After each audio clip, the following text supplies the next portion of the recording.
Welcome to Getting Intimate with Intimacy. I am Jamie London Wollberg. My pronouns are he, they. I'm Katie Jayne, she, her. And I am May. This is a space for deep exploration of the mind, body, and soul connection. Getting Intimate with Intimacy covers consistent multimedia content spanning all forms of intimacy, from sexual to intellectual, and everything in between. Our content is created for all beings, bodies, and abilities, age 18 and up. And it can be enjoyed on YouTube as well as OnlyFans and Inside Timer. The links will be in the description on for our live streams. We're really looking forward to experiencing the infinite layers of intimacy with you. And remember, intimacy starts within.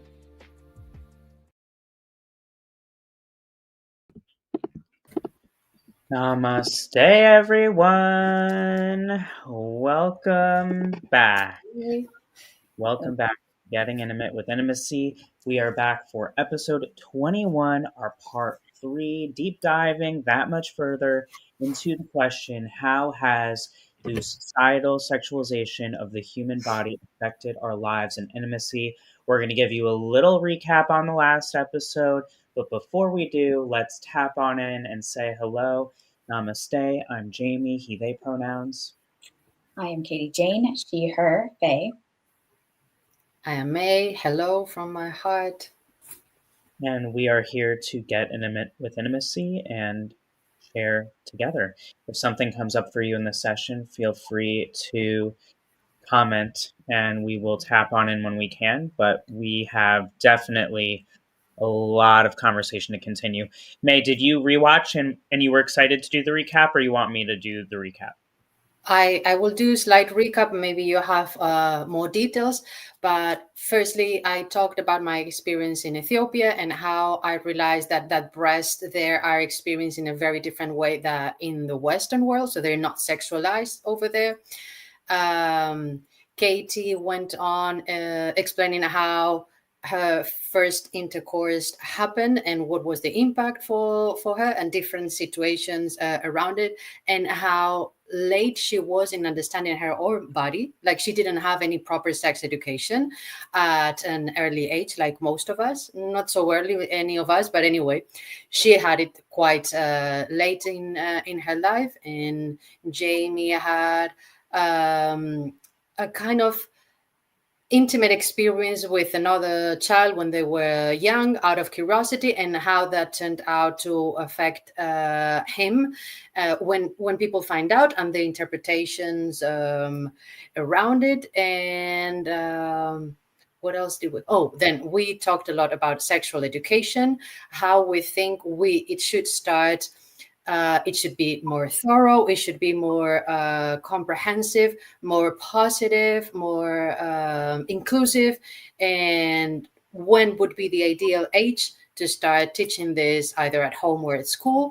And I can't recall anything The else. importance of having parents involved in this education. Yes, of course. And having parent support groups around it as well. To be more or less in line from both places, because the children pick up a lot from either home and either school. So we need to be on the same page. Yes. What else, Jamie? You did super well. The only thing that I would say that I really want to add in the context of the sexual education that we talked about was the importance of information in order to build acceptance and also to reduce and clear up confusion, because that was creating a lot of fear and a lot of the narratives that we realized.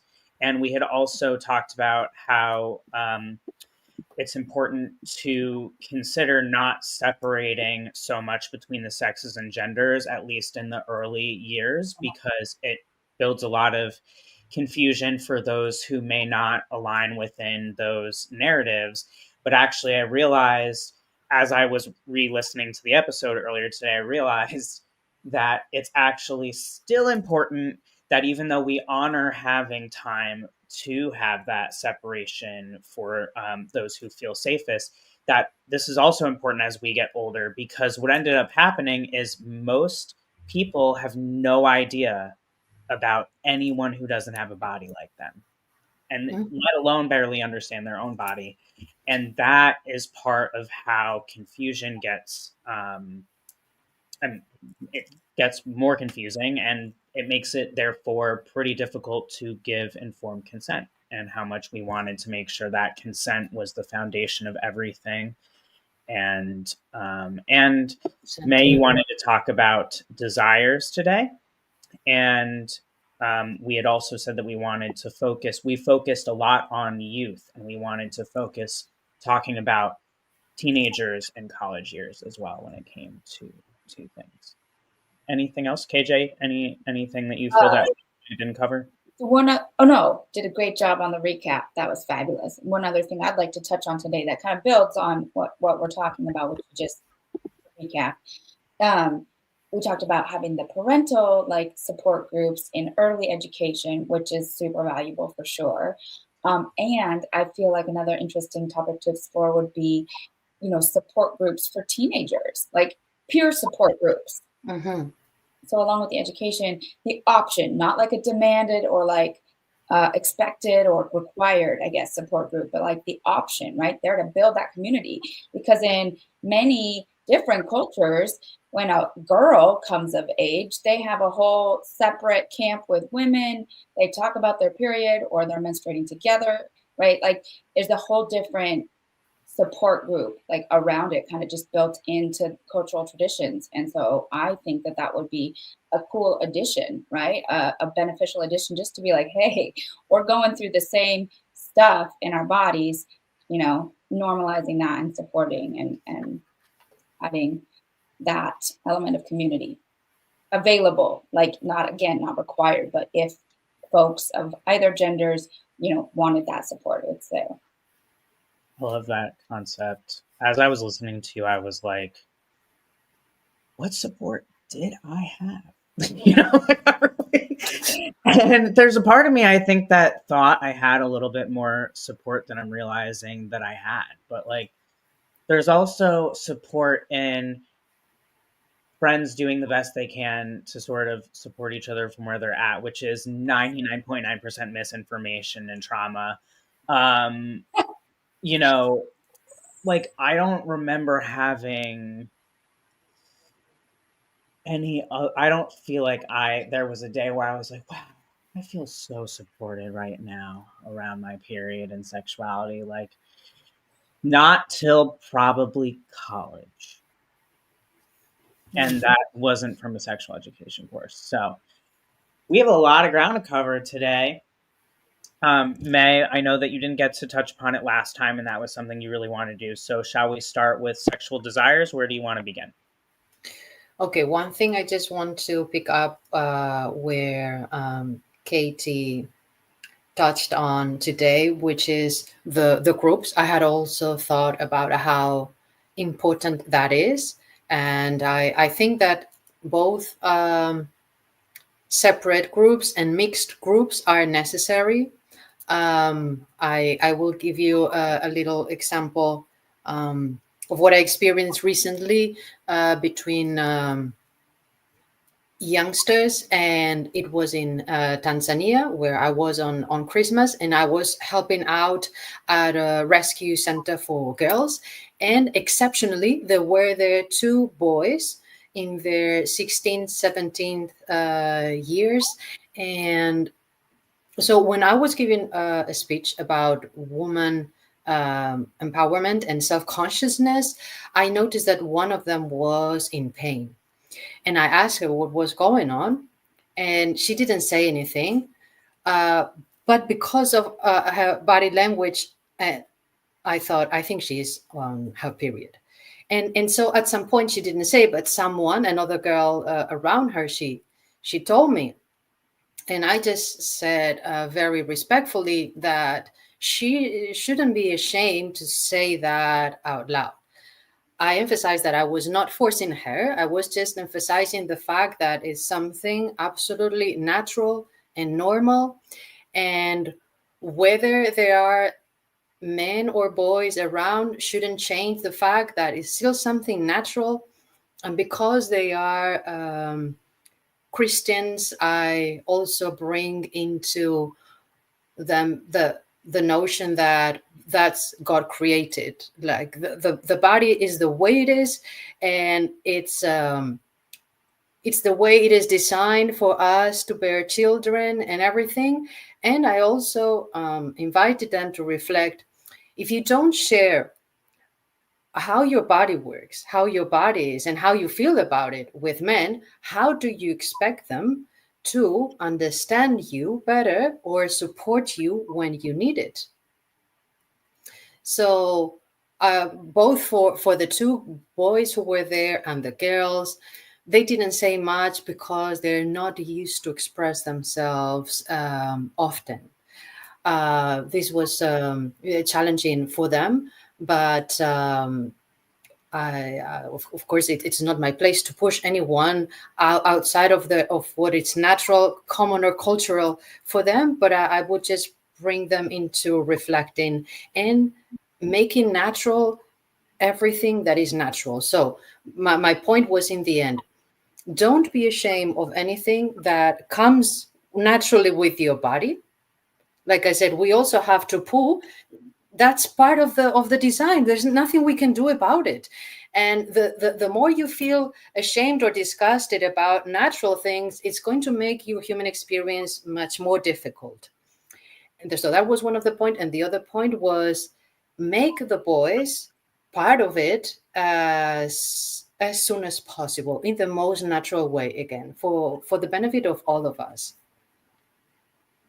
And so that's what I was saying, that separate groups are important, and then mixed groups are equally important for everybody to be aware of how the others experience, other genders experience, how their bodies function, and how they experience themselves, or their gender, or their roles in society, or whatever. It sounds like we all came to the same conclusion on that one. That Okay. for both the separation and having also together Mm-hmm. is critical in order to create clarity. KJ, did you want to add on? Yeah. So what occurred to me while May was talking, which was all excellent, exactly what we're aiming at, right? We're talking about the new narratives that we'd like society to live by, which is acceptance and normalizing, and having an awareness of what's natural, right? And how to support around that in a positive educational sense. And so what occurred to me was that having more of those kinds of mixed experiences like May is referring to will be so beneficial, because I believe that all three of us couldn't agree that there's a huge disparity in our experiences growing up of men versus women having to explain to the other gender how their body works, which is wild, or telling, right? Like in my experience, what I was told about my body from somebody of the other gender, like, so crazy. That shouldn't even have to be a thing, right? Like that shouldn't have to be, that's another layer of, often I think, of us internalizing the shame. And like, I have this emotional labor of having to tell my partner, my potential sexual partners, how my body works. Kind of a buzz killer, right? Mm-hmm. So for sure, I'm just wanted, that's occurred to me when I was listening to you, because then it wouldn't, everybody would know, and it would be more natural, and take that element of, again, confusion and angst out of it. Well, and to add to that, KJ, in doing that, that we wouldn't even have a situation of emotional labor later, Right. because That's the trauma wouldn't be there. yeah. So and that's like, as you said, the emotional labor, but like the reason the emotional labor is even there, the reason it feels like emotional labor, is not just because of the confusion, but it's because of the trauma, and it all feeds into each other. So if there's the awareness, then a lot of the things that happen wouldn't happen. Like a lot, at least I'll speak for myself. I firmly believe that it's misinformation and a true confusion around consent that from an early age is where a lot of our trauma and issues stem from. I don't actually think that as many people as are portrayed to have malicious intentions out the gate are having that, especially when they're young. I just think they don't know. I think that's how my situation happened when we were, 6, because trying to bring myself back there, especially now being like 36, like that was 30 years ago. I'm trying to pull back and bring context and clarify from all of that. And then it came up later at that whole, like the reveal and the rumor mill. I mean, it's tough to heal these things, but if we can start with that clarity, then we prevent. And I think that goes back to what we were talking about with preparedness, that we all want to feel prepared, because when we feel prepared, we feel safe. Yeah, and at the same time, like another important aspect as we are working towards these changes, right, is so much compassion, because we have well established everybody has some level of trauma around this whole thing and this experience of being human, right? So being able to extend that compassion, like take a minute, like even if you, so say you run into a context or a conversation or an experience with another person that's also an adult, and you have a conflict and you're like, you get triggered or something flares up in you that's like, I don't agree. Like it takes 2 seconds to take a couple of breaths and drop into your body and say, hey, I had a different experience, maybe about the same topic. And how was that actually for me? How did I experience that? Oh, that was kind of messed up, or it gave me trauma for X number of years. So maybe even though this person's experience is different, I could have some compassion because I'm sure that was hard for them. And they're sharing it, like also honoring. I think there's not enough like thanking people for sharing their experiences, right? Because the immediate response is defensiveness due to the layers of trauma and confusion that we've been discussing. So widely, society, people tend to have their barriers up or to go to that defensiveness first, like there's something wrong. But even if somebody is sharing a triggering event, maybe that's all they're doing. They're trying to get witnessed. So that ability to right, hold space non-judgmentally when somebody does bring something forward, and then we can look at it, together to heal and to move forward. Thank you for making that point, KJ. And it brings us back to my favorite thing that I love to remind you all of, that the fact that we belong, and we're all looking for that belonging, that unconditional love. Go ahead, May. I've seen you taking notes. I feel like you're old. There's too many things, but I'm just going to focus now on something that I think is very relevant. Just Katie mentioned the compassion. When on last episode, I mentioned that when I was very young and went to the beach with my parents, I would feel called to remove my bikini, the lower part, and I wasn't allowed to do that. Then when I became an adolescent, I remember certain relatives, when I wanted to cover my body, because then I started having shame. I'm not saying that it's my family's fault. I think it's just a social thing. Then I would remember them saying, we all have the same, you shouldn't cover.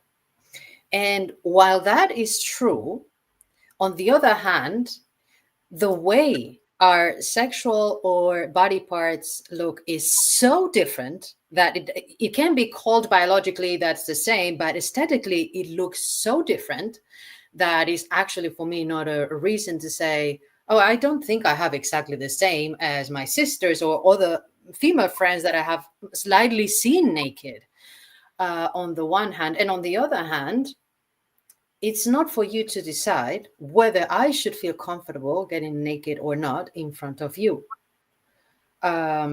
So no criticism there for them. I'm just pointed out that I think in this youth groups should be pointed out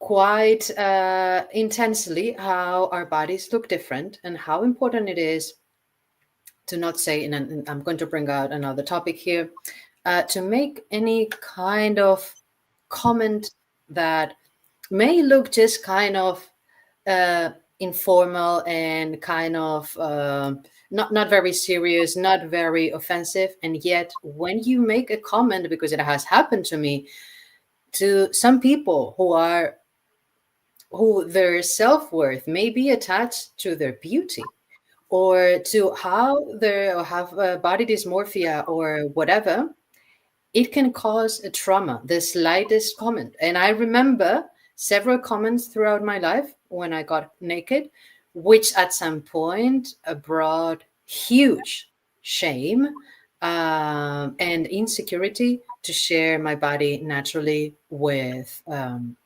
people in general and men in particular. So, also to point out how important it is to not make any kind of remarks if they're not clearly positive, whether you like it a little bit less or more, where you think that person has something that is very different to most people or to what you have or whatever. It's not necessary that you actually say that unless it's clearly on a positive tone and a positive remark. I think it's very important that we are very careful when we are naked what we say about other people's bodies. I agree. And what you and KJ brought up are very deep.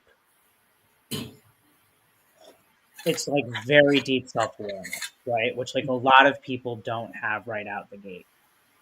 So if people are reflecting outward and projecting their shame onto people when they make these comments or when they, however they approach these situations, we need to create space for how we're going to heal this. The young ones, hopefully, if in shifting education and being more open-minded and listening a lot more and holding that space, hopefully they won't have to deal with these things.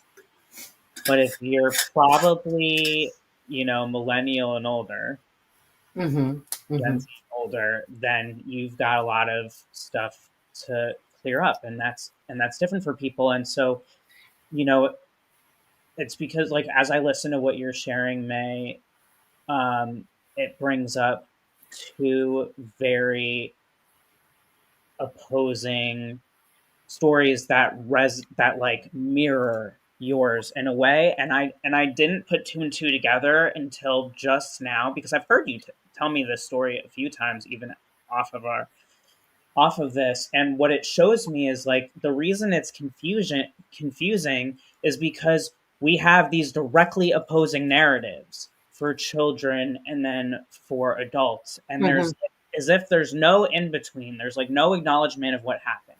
So like for me, I think I've mentioned on like a while ago on a previous episode that when I was really young, like around that same age, May, I feel, as when you were expressing when you were on the beach, I was gardening with my dad, and I would garden in the front yard, whatever. And he would let me be like topless and like wear overalls or whatever and be running around. One day, suddenly, nosy parents and neighbors decided to start commenting on my parents. And I don't remember too much other than one specific time where I remembered my dad reassuring me that it was totally okay for me to be doing this and ignore them. Mm-hmm. Fast forward, I have my top surgery, and I am also mostly bedridden and we're still like recovering, and literally at that time really bedridden, recovering from surgery at my parents' place. All I've wanted in my life is to feel the freedom and support that I felt from my dad in that moment when I was topless. Because at that time, of course, I was not remotely developed. So it basically Mm-hmm. looked and felt the most alignment. So I'm starting to heal from my surgery and my drains out, whatever. And my dad will not allow me to be in vision of anybody with my shirt off. And he directly tells me that I can't, especially if anybody is over.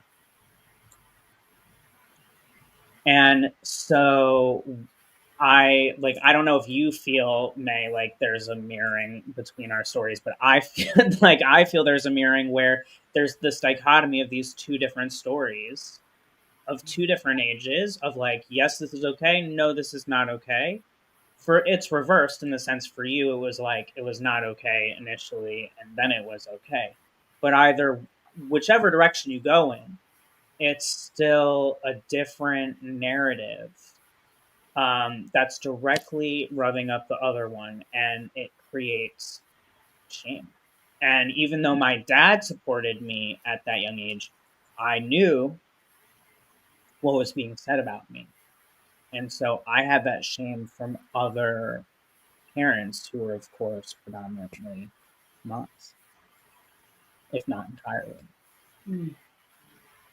And thank you, dear, for sharing that. We go back to the topic that we touched on last week about the sexualization of the breast. Who decides that we as women should cover ourselves, until when, from where? And I really don't think it's fair. Something that I did to reclaim my right to be, at least with my bra, shirtless, almost everywhere, was after my spiritual awakening. I started doing something, and it's not that I was not slightly uncomfortable, but I thought that that was going to help men and women become more natural about it. So when I would go into the mountains and it was hot, I would wear a sportive bra and I would just remove my shirt, just like so many men that I would cross around, that they were shirtless.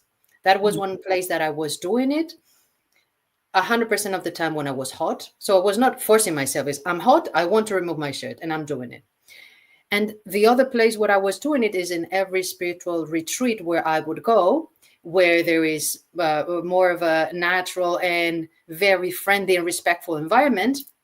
I would normally be the first woman to remove my shirt when there were already a few men around, if it was hot again, without the shirt. And after me doing it, either that day or the next day, there were maybe one or two women who would do the same. And these are just small things that I think we can do if we want to, but just to reclaim that if they have the right to be around without a shirt, I have the same right to be around without a shirt, period. Absolutely. Yeah, 1000%. In fact, I'm sure somewhere on the internet there's pictures of me in my bra jumping around the Washington Square fountain at the end of Dyke March, because that is what Nice. is tradition at the end of that march. And a lot of female bodied individuals who march in Dyke March will be topless. That's like a big part of the thing. um, and I think that I over years I noticed more and more people doing it, May. So I think it is important to talk about. We do inspire people with our courage, and it's not about forcing anything. It's just about doing what feels good for you. And there's always this part of me that's just frustrated. It's like, are they really hurting anybody? Like, can you just, like, if someone is not causing harm to anyone else, do you really need to say anything about it? You're welcome to have your opinions and whatever the case may be, but like, don't you want to just like be, you know? And it's hard for me not to go there when we're talking about this, because I'm so passionate about people just Mm. being able to be themselves and unapologetically and And non-violently, like there's no violence, no whatsoever. So why do we have to protect everybody from seeing naked bodies and from talking about sex? I really don't understand. I try, but I don't understand. Well, I think that's a big part of why we became passionate, the three of us, to come Yes. together and have these roundtable discussions. Um, I'm loving this conversation so far, but I feel in integrity to you, May, I want to make sure that we talk about sexual desires, because that was something that you had stated True. several times that you really want True. about. We're already half an hour in because time flies when you're having fun, interesting discussions about love and bodies. So something that I have been reflecting a little bit on is, where is the limit, the difference between curiosity, eroticism, sexual intention, consent, asking for it, or understanding where there is consent from the other part. And this is something that if we helped children from an early age to understand these things, like, but I have seen this, thank God I don't have children, but thank God that I have 5 nephews and nieces, so that I have been able to see, and in a very small age and all very close together, how they interact and how they react to nakedness and other topics that are very relevant for us. And I would have loved to be naked with them, because that's what I think that is best, especially until 7 years old. After that, according to most psychologists, there is a more of an adult consciousness, and you may want to be cautious. Yes or no, that's up to you. But until 7, most agree that it's absolutely harmless from most points of view. So you can explain to a child at some point, and I have seen this in them, that they are curious, especially about what is different. So if I'm this gender and you have this other gender, I want to see what you have done there. What is this thing that you have there? And how come it is so different from what I have? And I may want to touch it because I'm curious. This is so natural from a child, is one of their greatest qualities. And it is, in essence, from every human being, curiosity.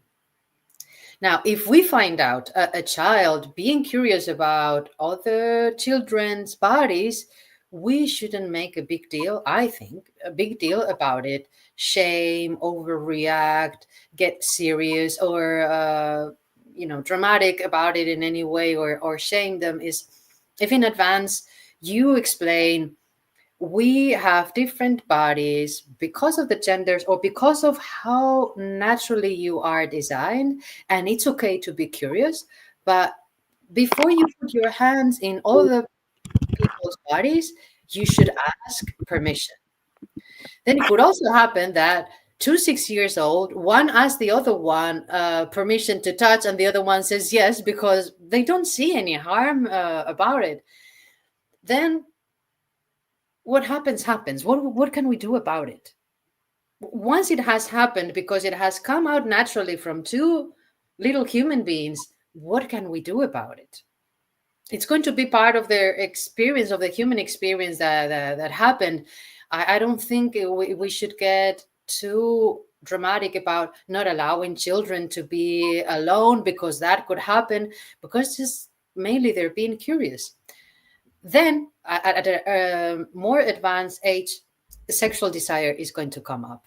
Okay, and this is clearly where we need to come in to make a very clear understanding that just because you experience desire and how that may feel in your body or in your mind, or however we can help a child or adolescent be aware of what the sexual desire looks like so that they quickly identify it, then we need to help them be very aware that because you have a sexual desire doesn't mean that you have to go after it, especially if by that it means I have to approach the other person and do something with the other person's body, whether you ask for consent or not consent. So first of all, is like, be aware that I'm having a sexual desire.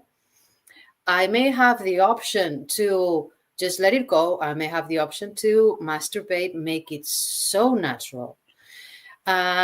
But when it comes to the other person's body that I am attracted to, that's where we need to stop, to think, to be aware, to understand whether there is actually any kind of, if it's an appropriate moment, if the other person is interested at all, if they have the capacity to explain clearly what they want and how they want it, or whatever, like to help them put them in advance in several different scenarios where they can act in the most respectful and mature way towards themselves and towards others. And if something happens outside of that, there's nothing we can do about it. But at least I think we can make the body natural, make them aware of how important it is to respect, to understand desire, and then to act maturely in the highest way that it's possible to them according to their age, and to what is the best way to proceed towards yourself and towards others. I'm just breathing all of that in, May. That was a really great overview, and I agree with everything you said. There were two things that really spoke to me that came up as you were sharing about the young ones, and something that I was thinking about is, we spoke about this a little bit in the first episode about the technological advances, right? And how that's bringing about awareness at a younger age. Because it's like, as we talked about last time, I agree, 7 feels, we do have a lot about that, and it made me think of the Gene Keys, how the Gene Keys talks about 7 and 12. Yeah. But all of these were basically coming through before the tech revolution that we have now. And then another thing that I haven't thought about actually probably until this moment that is possibly relevant here is that not only do we have more awareness, which doesn't always mean educated awareness, it's just, in the same way of like, if someone's really young and they see a porn, like, doesn't mean they understand what's going on just because they see it. There's different, there's awareness, and then there's like understanding what you're actually becoming aware of. But hormones, we have more hormones in our food now than we once did. And the culmination of the amplification of technology with the amplification of sexualization, with the amplification of hormones, this is like probably speeding things up at least a year or two. Because even again, like, my situation was when I was 6. And so it makes me wonder, like, how can we start even younger? And, because I think what they used to say, at least, I don't know if this is, and this is a question that I have now within this, is like, there used to be this saying, whether it had science merit or not, but there was definitely a saying of like, a child starts to understand how to say no when they're around the age of 2. I bet that's way sooner now, depending on the cognitive abilities of that child. So if you have strong cognitive capacities, and then on top of that, you have access to this technology and the food and all of that, what does that mean? Like, because, for example, I was speaking very young, way before I could walk. So, and like, I mean, according to my parents, I was kind of like a mini version of me now. Like, I definitely knew how to say no. But interestingly enough, 6-year-old Jamie in that situation, I don't recall if I said no. And so it's sort of like, if no and yes are directly connected to consent and desire, that means that and this is where I'm linking back into how we're desire now. We have desires, maybe not sexual desires, obviously, but we have desires of some kind from a very young age. So what might be possible for us if even prior to the sexualization and sexual desire, we focus on consent around within desire? Like, what could that look like? And what are the steps that are healthy? And I think, I mean, many of us, I'm sure, can reflect on from a very early age, asking for something or saying you wanted something and being told no and internalizing that as shame. So I'm curious what your thoughts are on this, both of you, of course. Katie, you go. Yeah, it's just what we are all talking about is teaching consent, and right at a safe and positive, along with all of the awareness and positive informational education, right, is teaching about consent. I saw a comment, we'll get to you soon, that brings us back up. Yeah, most of us living adult lives now didn't know nothing about consent. Yeah. Occam says early education and body awareness, respect of self and others. And I think that's when May was talking. By the time I was told about bad touch or stranger danger, I had already been sexually active for 2 years. I think that's a pretty common story, right? That's what we've all kind of touched on. Absolutely. Yeah. Yes, this is a shared experience for a lot of people our age, right? We had no context of safety or consent or consent being violated, right? That's a common story. You do your best, right? But if other people don't have the same education or narratives or self-awareness, what can you do? Like May said, at a certain, if something's going to happen, it's going to happen, right? To a degree. And the other thing that like it reminded me of is I believe in the last episode, I did touch on my story of not losing my virginity until I was 26, right? So again, in the current system, in the current lived experience that we have, it's a common experience for children, unfortunately, right? To have these negative experiences or experiences that were born out of confusion or misinformation that are so impactful later in life.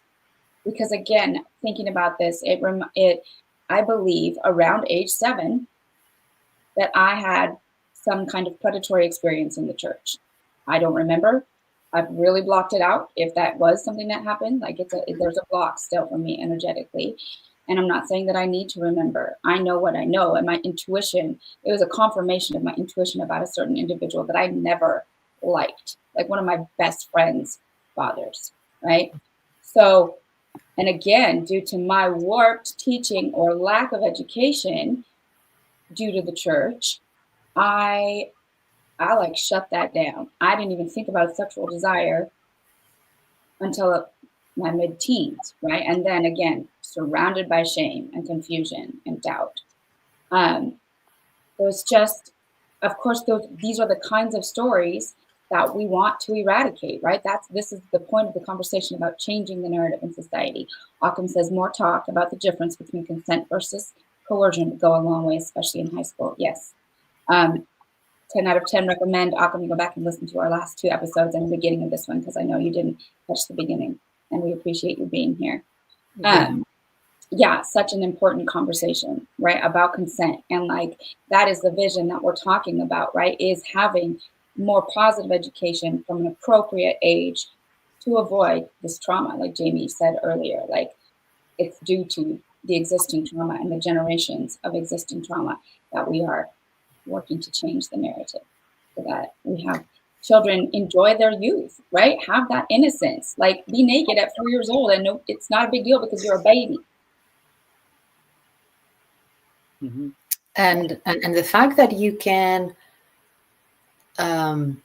inspire sexual desire on someone else, which is something that I'm deeply reflecting on lately, it shouldn't be a reason for you to have to constantly cover yourself. Right.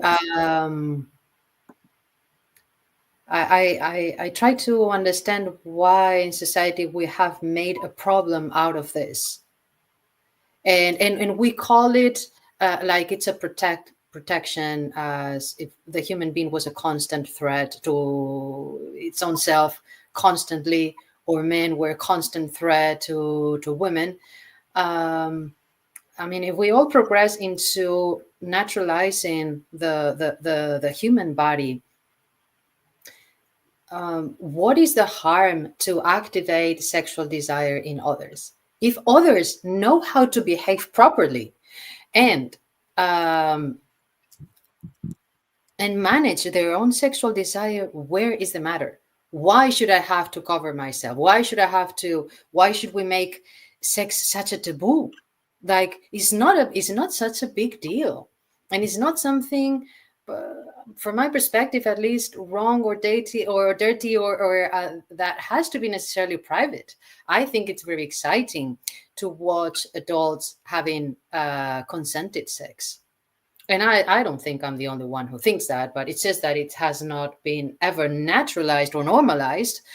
But why not? Why not make it more common or more natural? And the other thing that I wanted to say is the age difference. So if we have maybe some form of a erotic interaction with another 7-year-old or 8-year-old, it may not be traumatic at all if both of us are curious and we're just looking here, touching there, and nothing too serious about it. There is no desire to harm. There's no desire to abuse. There's just curiosity.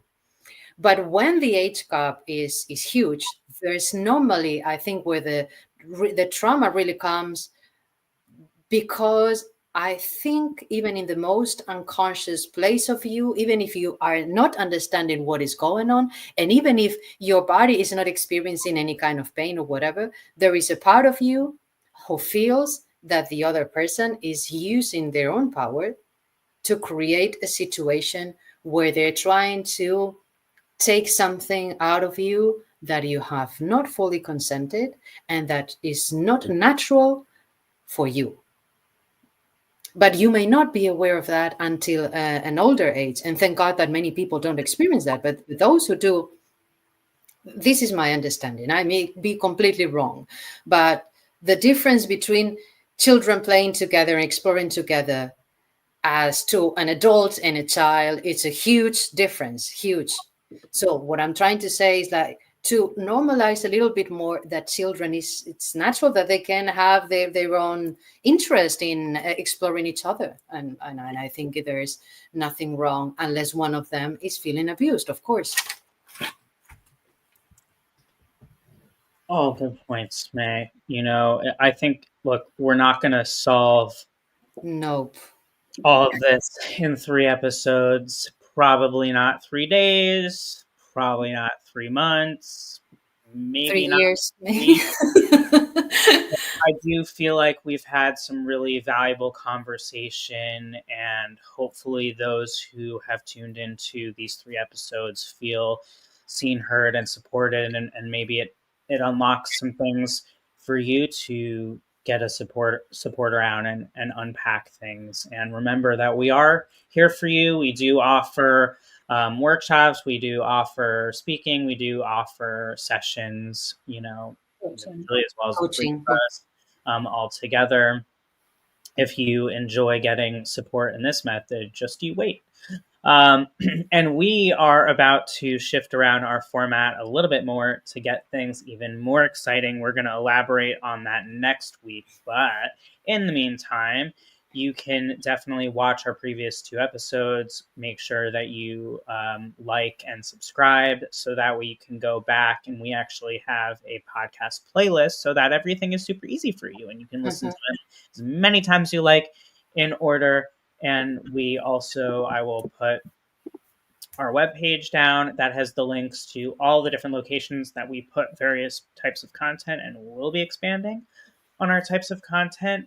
And next week, we are going to be diving into exactly what we wanted to talk about. We almost unraveled this entire topic to talk about periods because the three of us got so excited. And it was my turn. We actually, little known behind the scenes fact is that we rotate who chooses the questions, and to be in fairness, it was my turn. And I was like, okay, we are definitely talking about periods for the next 3 weeks. That's happening. So we're going to come back, and we are going to navigate this magical question, which is, How has society's narratives on menstruation impacted the intimacy of all humans? So, we are looking Nice. forward to talking all things periods with you. Regardless of your gender, you're going to want to be here because hidden secret, not so hidden, not only women have periods. And this conversation, if you didn't know that, is going to blow your freaking mind. So, we will see you all next week. And remember, intimacy This starts starts with Yes. you. We love you unconditionally. Much love. Namaste. Thank you.